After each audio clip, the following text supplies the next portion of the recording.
जब सामने वाला सुनने को तैयार नहीं, आपको उसके अंदर हल्का सा दर्द महसूस नहीं हो रहा, वो समझ लो पूरी तरीके से जुल्म की बुनियाद पे आपको मतलब पूरी तरीके से दबाने और मारने पे लगा हुआ, तो फिर उसके बाद रास्ता क्या बचता है आपके पास? भाई आप आज हथियार लेके वो रोड पर निकलने का तो वक्त है नहीं, और मुसलमान कभी निकला भी नहीं है।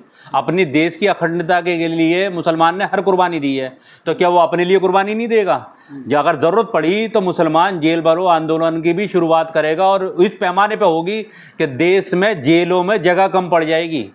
और ये लोग देखेंगे, क्योंकि अभी हो क्या रहा है, एक आंदोलन करा जामिया पर, शिफाउर रहमान को, मेहरान हैदर को, शर्जील इमाम को, इनको बंद कर दिया, 2 को बंद कर दिया, और उन्हें मतलब उन पे जुल्म हो रहा, उनकी फैमिली जुल्म का शिकार हो रही है। जिस दिन अवाम बंद होनी शुरू हुई, तब आप बताइए, तब आप ऐसे कैसे उनसे निपटेंगे? क्या आप पूरे हिंदुस्तान के मुसलमानों को, 20 करोड़ मुसलमानों को आप जेलों में बंद करने के लिए तैयार हैं? अगर तैयार हैं तो हम भी उसके लिए तैयार हैं। जिस दिन हमारे उलमा इकराम का या हमारे बड़े सियासतदानों का अगर ये ऐलान हो गया, उस दिन पूरा हिंदुस्तान का मुसलमान इसके लिए तैयार है, क्योंकि अब बात अपने वक़ार की रह गई है, अपने वजूद की रह गई, और वजूद के साथ कंप्रोमाइज़ नहीं होता। अभी तक हमने मालो दौलत के साथ कंप्रोमाइज़ किया, हमारा लुट रहा लूटने दिया, मगर अब हमारे शरीय, यहाँ तक कि हमारी शरीयत में मुदाखलत कर दी इन्होंने, ट्रिपल तलाक में मुदाखलत करी, हम तब भी बर्दाश्त कर गए।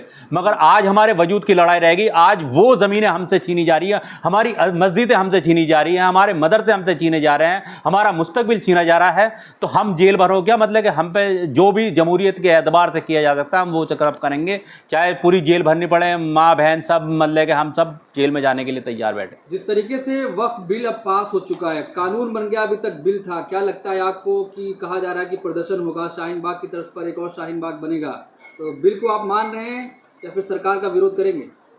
देखिए, बिल को मानने के लिए तो हमने सुप्रीम कोर्ट का रास्ता अपनाया है, और हमें उम्मीद है कोर्ट की तरफ से कि इसमें एक बेहतर फैसला आएगा, कोर्ट हमारे हक़ में जायज़ फैसला करेगी। और रोड पे आने का जहाँ तक ताल्लुक़ है, असद मदनी साहब ने कहा है कि अभी रोड पे आने की ज़रूरत नहीं है, और जैसे हमारे उलमा इकराम हैं या हमारे सियासतदान, हमारे रहबर हैं, उनका जो भी होगा हम उस तरीके से तैयार हैं। क्योंकि आप ज़ाती तो नहीं कर सकते ना कानून के नाम पर, आप कानून बनाकर ज़ाती करोगे, आप मज़ारों पे चढ़ के भगवा झंडा फहराओगे, ये ज़ाती नहीं है। सरकार ये ज़ाती नहीं करा रही, सरकार को ये नहीं दिखाई दे रहा कि ये क्या हो रहा है। अगर सरकार को अगर कानून की या देश की इतनी चिंता है, तो उन भगवादारियों पे जो झंडा फहरा रहे हैं उन पर तुरंत लगाम क्यों नहीं लगाई जा रही? ठीक है, अगर कानूनी दायरे में सारी चीज़ करनी है तो फिर भी भगवा झंडा गैर कानूनी तरीके से क्यों लगाने की ज़रूरत पड़ रही है? क्यों मस्जिदें तोड़ी जा रही हैं? क्यों मस्जिदों के गेटों पे मतलब हंगामे किए जा रहे हैं? क्यों वहाँ पे मतलब जय श्री राम के नारे लगा रहे जा रहे हैं? क्या सरकार को ये चीज़ नज़र नहीं आ रही? एक आप कानून का आड़ लेकर और मुसलमानों को डरा कर धमका कर के आपको मतलब कि यूपीए में बंद कर देंगे, टाटा में बंद कर देंगे, इस तरीके के कानून का डर दिखाकर आप क्या साबित करना चाह रहे हैं? कि देश को मतलब कि आप एकजुट बना रहे हैं। ये देश को तोड़ने की साजिश करी जा रही है। और मैं समझ रहा हूँ आरएसएस का जो रोल मॉडल है कि देश को मतलब कि हिंदू राष्ट्र बनाने की तरफ, ये देश उस तरफ चल दिया है। वो क्या हिंदू राष्ट्र बनाने से किसी देश का या किसी भी मजहबी दायरे का देश बनाने से किसी कंट्री का भला हुआ हो तो बता दीजिए आप। सरकार कह रही है कि वक्फ जो बिल लाया जा रहा है ये तो मुसलमानों के भले के लिए, जो गरीब मुसलमान उनको फायदा होगा, जो कब्जा की हुई जमीनें वो छुड़वाई जाएंगी सब। नहीं, वो तो फायदा नजर आने लगा ना पिछले 2 दिन में ही। आप देखिए मज़ारों पे झंडे फहराने लगे, ये फायदा ही तो नजर आ रहा है ना। अगर हम तो मानते सरकार हमारे गरीब मुसलमानों के लिए इतनी अगर फिक्रमंद है तो आप एमएलए का टिकट देते ना, आप एमपीओ का टिकट, आपने एक भी मुसलमान को टिकट नहीं दिया। ये तो आपकी साफ नजर आ रहा है कि आप कितने हैं। आप कह रहे हो कि रोड पे मस्जिद में नमाज नहीं पढ़ सकते, आप मतलब के कावड़ यात्रा पूरे 1-1 महीना रोड बंद रखती है, आप पंडाल रखते हैं रोडों के बीच में, आप मतलब के सारे धार्मिक काम तो मतलब के रोडों पे हो रहे हैं, और मुसलमान सिर्फ 5 मिनट के लिए नमाज रोड पे नहीं पढ़ सकता। आपको नज़र तो आ रहा है ना आप कितने मुसलमानों के लिए हितैषी हैं। आप मुसलमानों का भला करने निकले हो या मतलब कि अपना भला करने निकले हो? मुसलमानों के नाम पे आप राजनीति कर रहे हो। जबकि मैं कह रहा हूँ नुकसान सिर्फ और सिर्फ मुसलमान का भी नहीं है, इस देश का नुकसान है, और देश के साथ साथ उस गरीब तबके का नुकसान है जो 2 रोटी के लिए रोज़ाना निकलता है। वो मज़हब के लिए नहीं निकलता, वो 2 रोटी के लिए निकलता है, ये सोच के निकलता है कि मेरे बच्चों को मुंह में निवाला जाएगा शाम को। आप उस तबके का नुकसान कर रहे हो, और उस तबके का कोई मज़हब नहीं है। उस तबके का मज़हब है तो वो 2 रोटी है, आप सीधा उन पर वो नुकसान पहुँचाने की कोशिश कर रहे हैं। दिक्कत क्या है? अगर इस बोर्ड में कोई हिंदू आ जाएगा तो आपको दिक्कत क्या है? दीजिए। देखिए, दिक्कत का जहाँ तक ताल्लुक है, आज जो वक्फ की ज़मीनें हैं उन पे गैर तरीके से कब्ज़ा हुआ बैठा है। जो मतलब कि जो ज़मीनें हमारी अपनी आबो अवजात की दी हुई हैं, बुज़ुर्गों की दी हुई हैं, जिस पे गवर्नमेंट का कोई लेना देना नहीं, जब उन ज़मीनों पे कब्ज़ा करके हम लोग बैठे हैं तो आपको डीएम हैं, डीएम आपके हक में फैसला देगा। अगर गैर मुस्लिम अगर डीएम भी आ गया वो आपके हक में फैसला देगा। अगर हक में फैसला देने वाले होते तो जो आपने एसओ का बयान सुना था, एसओ का क्या बयान था कि आप रोड पे नमाज नहीं पढ़ेंगे, मतलब कि आप धार्मिक हिंदुओं के धार्मिक काम सारे रोड पे हो जाएंगे, नमाज के लिए उनने खट दी थी, पाबंदी लगा दी। तो उन गैर मुस्लिमों से इस तरीके की बयानबाजी और बढ़ेगी घटेगी। और उसके साथ साथ उनकी तायद कर रहा है यूपी का सीएम योगी आदित्यनाथ ने। क्या तायद करा कि वो तो पहलवान टाइप का आदमी है, मतलब और वो पूरी तरीके से उसे सपोर्ट कर रहा है। जबकि होना ये चाहिए था कि अगर गलत बयान है तो तुरंत सस्पेंड होना चाहिए था वो आदमी, मगर वो साथ दिया जा रहा पूरी कर दे। आप कह रहे हो कि गैर मुस्लिम आ गए आप हमारा भला करेंगे। अरे आप भला करने वाले होते तो बहुत तरीके थे। आपने क्या स्कीम लागू करी है अभी तक मुसलमानों के लिए, बताइए क्या आपने मुसलमानों के लिए काम किए हैं? अपने काम बता दीजिए इन 10-12 सालों में, तो हम मान लेंगे आप भला करने निकले हो। क्योंकि अब बिल बन चुका है, क्या इस बिल को आप मानेंगे या नहीं मानेंगे? देखिए जो कानून बन जाता है उसमें बंदिश में है, मगर बंदिश के साथ साथ हमने सुप्रीम कोर्ट का रास्ता अपनाया और हमें उम्मीद है सुप्रीम कोर्ट का एक बेहतर फैसला आएगा इसमें। ये कानून सरासर गलत है और इस गलत फैसले के खिलाफ हम सुप्रीम कोर्ट का रास्ता करा है और हमें उम्मीद है कि वो फैसला जल्द सबके सामने आ जाए। लेकिन गृह मंत्री अमित शाह कह रहे हैं कि पार्लियामेंट कानून बनाया है, मानना तो सबको पड़ेगा चाहे जो कुछ हो जाए। मानने के लिए तो हम मान लें अगर आप नमाज रोड पे नहीं पढ़ सकते, आप कानून का दुरुपयोग ही तो कर रहे हो। मानने का तो आप नाजायज जेलों में बंद कर रहे हो, आप मस्जिद भी आप तोड़ रहे हो, भगवाधारी करके जय श्री राम के मस्जिद के आगे नारे भी आप लगा रहे हो, फिर मतलब उसमें कुछ माहौल बिगड़ता है, उसमें जेल में बंद भी मुसलमानों को कर रहे हो।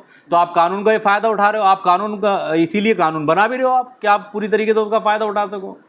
तो अब मानने ना मानने का क्या सवाल है, आप तो अपनी अपनी चलाने के चक्कर में। शाहीन बाग की तर्ज पर एक और बड़ा आंदोलन देश में फिर खड़ा होगा? देखिए अगर हमारे उलमाए इकराम असद मदनी साहब ने या हमारे all India Muslim personal law board की कोई ऐसी कॉल होती है तो हिंदुस्तान का मुसलमान पूरी तरीके से रोड पर आने के लिए तैयार है। जैसे हमारे बड़ों का फैसला हम उस फैसले के साथ। लेकिन सांसद हैं भारतीय जनता पार्टी की सहयोगी पार्टी की, कह रहे हैं कि अगर शाहीन बाग की तरह आंदोलन होगा तो जलियांवाला बाग भी होगा फिर इस देश में।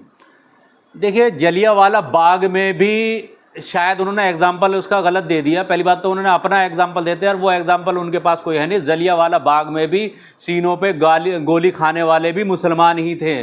अगर ऐसे का भी एग्जाम्पल देंगे तो आप ये मानिए वहाँ भी पीठ पीछे दिखा के मुसलमान नहीं भागे थे। तो मुसलमान सीने पे गोली खाने के लिए तब भी तैयार था और आज भी तैयार होगा। आपका अगर गोली मार के आपका हल निकल सकता है, आप हमें दबा सकते हो तो आप गोली चलाइएगा। हमारा अपना जमहूरी हक जो है प्रोटेस्ट करना है, रोड पे आंदोलन करना है, वो हम करेंगे। आप जालिम हैं, आप जुल्म करके गोली चला के अपनी बात मनवा सकते हैं, आप गोली चलाइएगा। तो क्या आप सड़क जाम कर देंगे अपने आंदोलन के लिए? नहीं तो अगर आंदोलन गूंगी बहरी सरकार है तो आंदोलन होता नहीं है। किसानों ने आंदोलन नहीं करा, वो क्या था? किसानों का आंदोलन वो रोड पे उन्होंने अपना हक मनाने के लिए रोड पे, और हमेशा ऐसा होता है, इस देश का इतिहास रहा है। क्या बीजेपी रोड पे नहीं आती है? बीजेपी रोड पे आके आंदोलन नहीं करती है, या बीजेपी ने नहीं करा हो तो आप बता दीजिए। आप बात नहीं मानेंगे, आप वहाँ पे अपनी पूरा जुल्म की बुनियाद पे फैसले लेंगे और हम कुछ अपनी आवाज़ भी ना उठाएं, ऐसा तो नहीं चलेगा ना। इस देश में हमारा भी उतना ही अधिकार है जितना आपका। अच्छा, चंद्रबाबू नायडू नीतीश कुमार से एक बड़ी उम्मीद थी, मुसलमान समझ रहे थे कि समर्थन नहीं करेंगे, लेकिन उनके समर्थन से बिल ये पास हो गया सदन से। क्या लगता है धोखा दिया उन्होंने? देखिए मैं समझता हूँ उनसे उम्मीद पहले भी नहीं थी। ये जिन लोगों को उम्मीद थी वो गलतफहमी का शिकार थे। आप ट्रिपल तलाक का फैसला ले लो, उन्होंने सपोर्ट किया था। आप जाके देख लो, ट्रिपल तलाक में उनका साथ दिया, हर फैसले में बीजेपी का साथ दिया। अगर उनसे उम्मीद थी तो वो गुमराही थी, और उस गुमराही के पर्दे खोलने ज़रूरी थे, जो इस बार काफ़ी हद तक खुल गए। इस बार जो लोग उनके साथ ये सोचते थे कि थोड़े बहुत सॉफ्ट है, वो कुछ सॉफ्ट नहीं है। वो बीजेपी को सिर्फ सत्ता में लाने वाली पार्टियां बनी, और मैं समझ रहा हूँ सबसे बड़ा नुकसान उनका हुआ है। आप देखिए बीजेपी ने उनकी थोड़ी बहुत जो पार्टियां चल रही थी वो मुस्लिम वोट बैंक से चल रही थी। आज मुस्लिम उनकी तरफ से पूरा हट गया, आज वो पर्दे भी हट गए। अब सबसे बड़ा नुकसान अगर सियासत में अगर किसी को होगा तो वो उन पार्टियों को होगा। तो क्या मुसलमान बदलने के लिए तैयार है? बिल्कुल, मैं कह रहा हूँ आज शायद ही कोई उन्हें मुसलमान वोट दे। और आप ये लगा लीजिए, आपको नज़र भी आ रहा है इस्तीफे का दौर वो प्रेशर में ले रहे हैं या अपनी मर्जी से ले रहे हैं या आवाम का डर नज़र आ रहा है, तो इस्तीफे का दौर जो है वो उसी की एक शुरुआत है। तो आंदोलन होगा इसके खिलाफ, वक्फ बिल के खिलाफ? बिल्कुल होगा। अगर इस फैसले को सही नहीं किया गया तो इसके खिलाफ आंदोलन भी होगा और जो मुमकिन चीज़ है वो भी की जाएगी।